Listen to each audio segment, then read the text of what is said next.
First at 4, water emergency in Metro Detroit. Sky 4 is live over the water main break that's affecting 12 communities. Breaking news, we're standing by for a live progress report on repairs. Ben. Karen, if you saw the sunshine earlier today, don't let that fool you. We're in for another wet commute as even more rain starts pushing in from the west. Also, Kid Rock teased Michigan voters for months. So what is the deal with his rumored run for the U.S. Senate? He's finally making it clear. Local 4 News begins right now with a breaking news alert. Good afternoon, everybody. I'm Karen Drew. First at 4, it has been a frustrating 11 hours for thousands of Metro Detroiters, either under a boil order or having no water at all. A water main break is affecting these 12 communities, including Novi, Farmington Hills, Rochester Hills, and Oakland Township. Schools are closed, businesses struggling, and hospitals shuffling patients.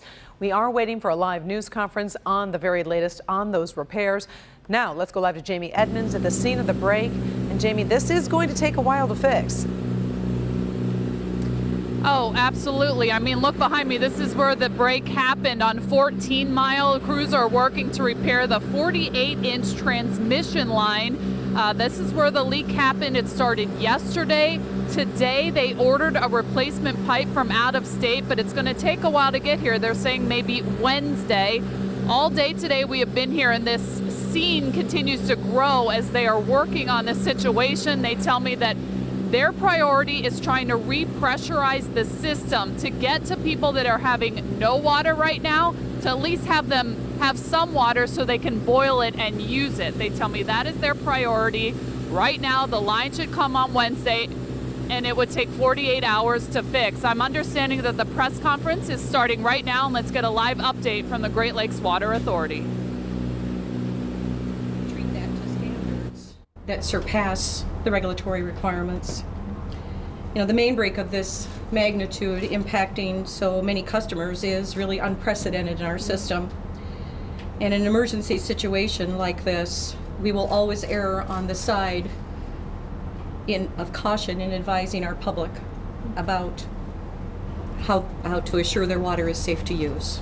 And that's where we'll start.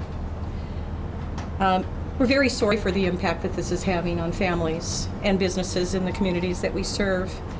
And well, for many, it is at least an inconvenience. For others, it's much more than that, affecting their schedules, taking time off work with kids out of school, maybe rescheduling doctor's appointments, maybe rescheduling procedures that have been scheduled for some time, maybe moving out of their home or having to be relocated from another facility. We know that this is a big impact, and we're very sorry for that. Lastly, I want to assure you that we have been working around the clock to get service restored as quickly as we can in all of our communities, and we have been coordinating with your local communities as well with Oakland County, who opened their emergency operations center early last evening, and we sent staff to work with them in the emergency ops center as they coordinated with all of the Oakland County communities that have been impacted. And we will continue to work diligently to restore service to everyone so that they have the quality service that they expect from GLWA. And with that, I'm going to turn this over to Cheryl Porter. She's our Chief Operating Officer for Water Operations and Field Services, and she'll provide you with the current status on our service restoration efforts. Good afternoon. I just wanted to give everybody an update as to where we are. We have been able to isolate the 48-inch transmission main where the break has occurred, which has enabled us to begin to repressurize certain parts of our system. And we are currently on site. We have the pipe on its way from Illinois, and we are excavating and securing the site, preparing to remove that aspect of the pipe that has been damaged. And as soon as the new pipe arrives, we will be putting that into the system and then proceeding with our testing measures. There are two aspects of the testing. One, we want to make sure that the new pipe can withstand the pressures within the system, and the next will be the water quality testing, which typically takes about 48 hours, which is the standard protocol for a system recovering from a low pressure boil water advisory. Our current focus is on customers out of water. We're looking at what we can do in our system in order to effectuate and get water to those customers who do not have water. Sometimes that is by providing assistance to the local communities, by assisting them in opening their interconnects if there are those that exist, and whatever way we can facilitate to help to ensure that we are getting water to everyone in our system. We are diligently working on doing that. We will continue to provide updates as things develop and keep the public informed. And with that, I'll open it up for questions. What do you know about what was going on before the break happened then? Is it construction in the areas or anything that, I know you're saying in here that you're not concentrating yet on what caused it, but a lot of people want to know. Yes, there will be an investigation. We were not expecting a water main break in this area. This particular pipe was installed in 1970. It's been about the mid-service life of this particular pipe, so it was not something that we expected, but we do have measures in place. For instance, we incorporate condition assessments and inspections on our pipes, and we are currently in the process of trying to get additional contractual assistance to help us in that effort. That will help us to identify any areas in our water transmission system where we may be vulnerable, then that way we can effectuate a repair before an actual water main break occurs. So what I'm hearing you say is this is not considered old and you wouldn't normally inspect that?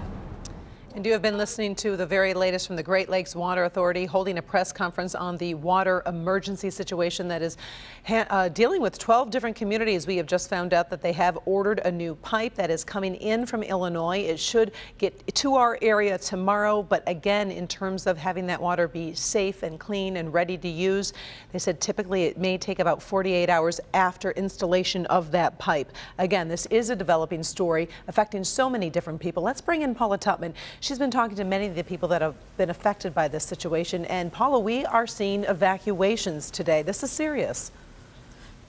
Yeah, not only that, I want you to take a look at this. First of all, I want to let you know of the 12 communities. We are in Novi, which is particularly affected. This is something you don't see every day. Water rationing. These volunteers have been doing a yeoman's duty all day long. It is cold, it is windy, they had protection, the protection blew away. They're now working in open air, and take a look at this. Another line is forming. That Pepsi truck right there has hundreds of bottles of water on standby, but again, they have to ration this water because, as you just heard in that news conference, they don't know when this is going to be over. Cope and deal. Two words definitely needed in Novi today as residents deal with, at the very least, a boil water mandate, at the very most, no water at all. At Whitehall Health Center of Novi, all patients are being evacuated and moved to sister facilities so they can be properly cared for. The water outage doesn't seem to follow geography. Anecdotally, this is what it looked like to us. The freeway seemed to make up a bit of a dividing line on whether or not the taps were running. North of 96, this sub has zero running water, and Rashad has a wife and 2 young boys. Well, we're probably going to go to relatives. He spent the day on the hunt for water. I got a couple gallons from Dearborn. For families, no showers, no baths, no toilets that can flush. All gyms are closed because they don't have water, so you got to drive out to different gym places. Many food-related businesses up and down the main drag are closed, but that sweet smell of Italian food wafts from Carrabba's, which brought in water for customers. But the regional manager tells me not for cooking. For cooking, they are boiling what tap water they have.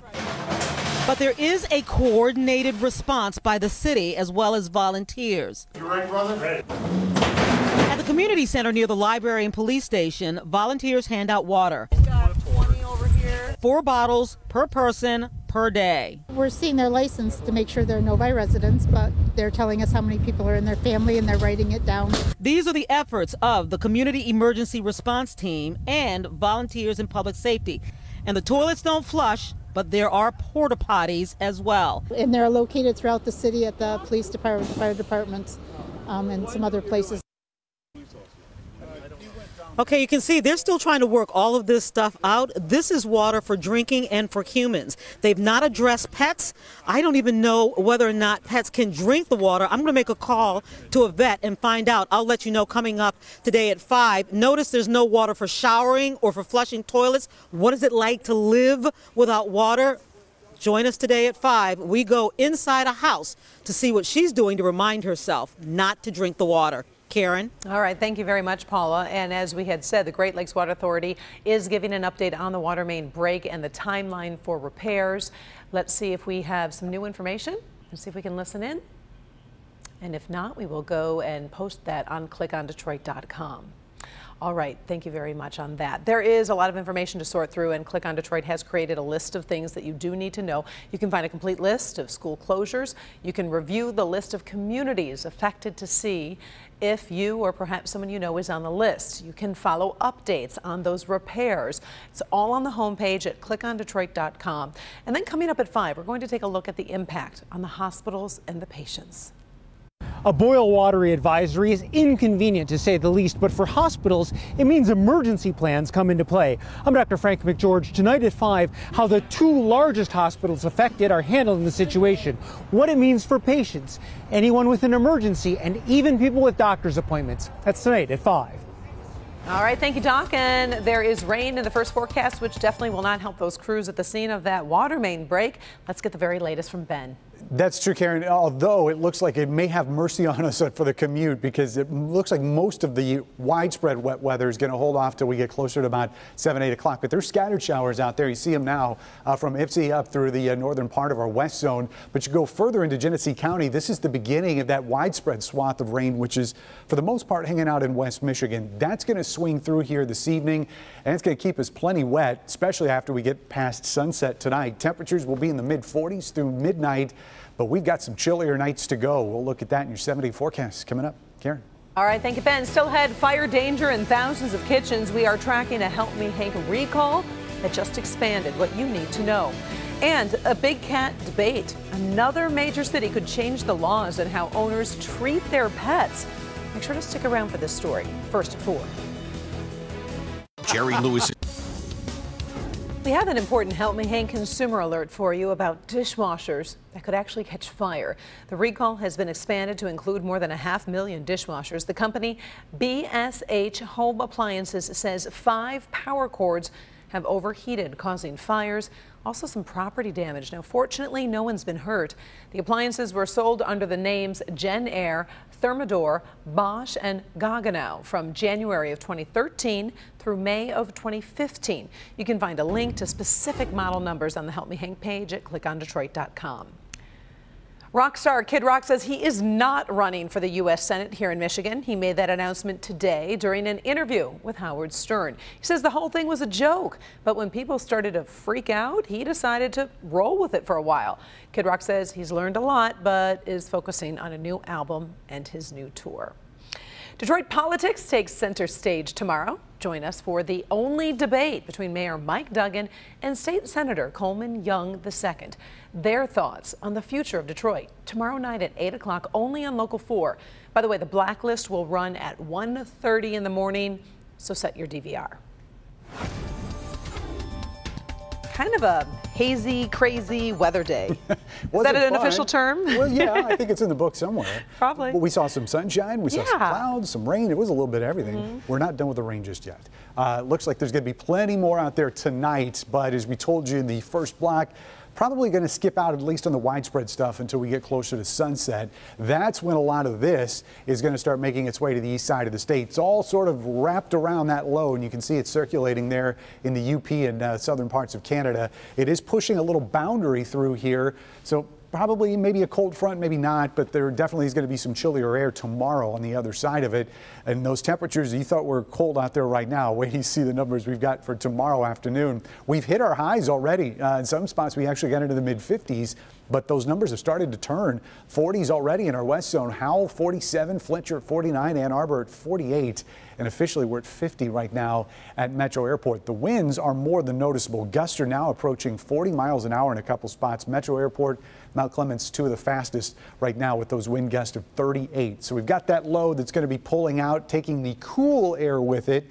We say that because there's going to be a little bit of mild air that's going to show up as we head towards the upcoming weekend. We'll get a small warm front in here, and just that little area gets covered in some warmer temperatures, and then the reinforcing shot of cold air comes in behind the front. And you'll really notice the difference in some of these morning temperatures going forward. Tonight, though, we're looking at 43. That's what we're looking at least at the airport. But there will be some spots that may start approaching the low or upper 30s by tomorrow morning.